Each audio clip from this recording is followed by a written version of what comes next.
Hi golfers, and welcome to this week's PGA Swing Tip on our newsletter. Hope you're all doing well. We're kind of entering into that kind of horrible winter time, and it's very easy for all that kind of hard work that or progression you've made through the summer, hopefully. It's very easy to let it go, start feeling clumsy, losing awareness of the club during the swing. All this can happen very, very quickly. So it's important that we do stay ever so slightly motivated over the winter break, or winter quieter time, should I say, and that we should really try and make an effort once, twice a week. If we can't get to the golf course because we've had maybe a week or 10 days or 2 weeks of poor weather, when it comes to your round of golf or your day of golf, it is important that we therefore try and find times to either make lots of swings in the mirror, making rehearsals, real deliberate swings, or obviously trying to find that quick half an hour, 45 minutes to go to the range a couple of times a week. Obviously there's a couple of floodlit ranges around the area to enable us to do that. One thing I wanted to try and make sure we stay on top of first of all, just a couple of quick tips for you. Very, very easy as we enter the winter time, especially layering up, putting a lot of warmer layers on us.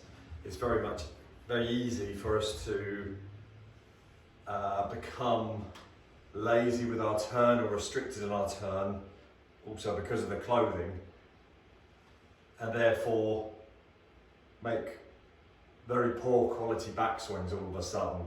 And before we know it, that becomes part of our golf swing. So when we come back out on sort of March, springtime next year, we've inherited this swing through the conditions of winter. Okay? So, as well as obviously keeping an eye on your basics, but this one in particular, I tend to see very quickly with people, and that's as we make our backswing, people tend to not really turn, and they end up completing their backswing, getting very lazy with the turn and sort of putting the club in a rough position where it needs to be, but not really gaining what they should be from a backswing, which is a nice full turn and a good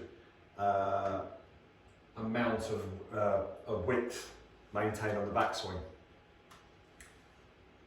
Okay, once we stop making that good turn on the backswing and maintaining that width, what tends to happen is the muscles of the shoulders and the back and the looseness required in the shoulders and the lats part of your back soon start to shorten and tighten. So even if you thought, when I come out in springtime, I'm just going to attack my golf swing then and refine it, well, you might find if you don't do this, this becomes very much the norm for you.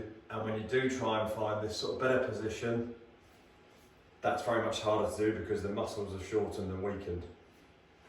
Okay, so as simple as it is, I'm showing you here, getting yourself in front of a reflection or videoing yourself on the range, just trying to make sure you make some good stretches, nice full turn, keep that club a good distance away from you, and just repeating that nice and slowly so you can really sink it in to your golf swing.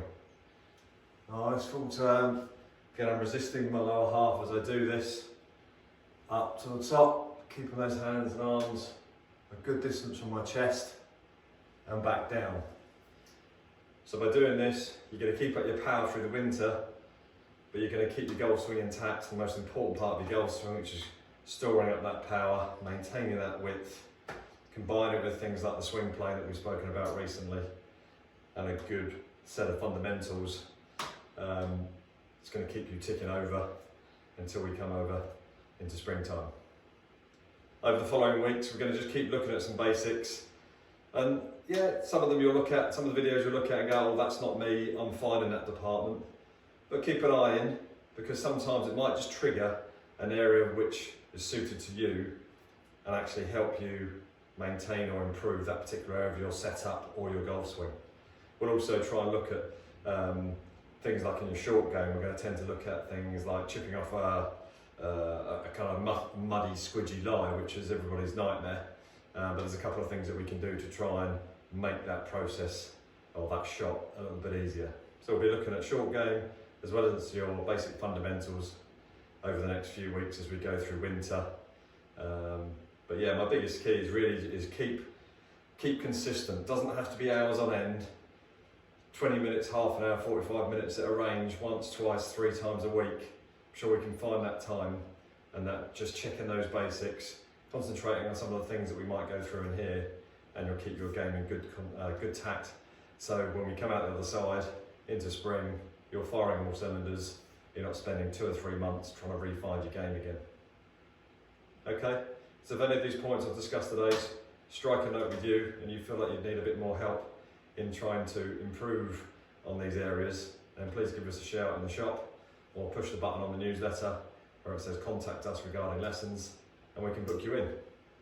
Have a good week, and we'll see you soon.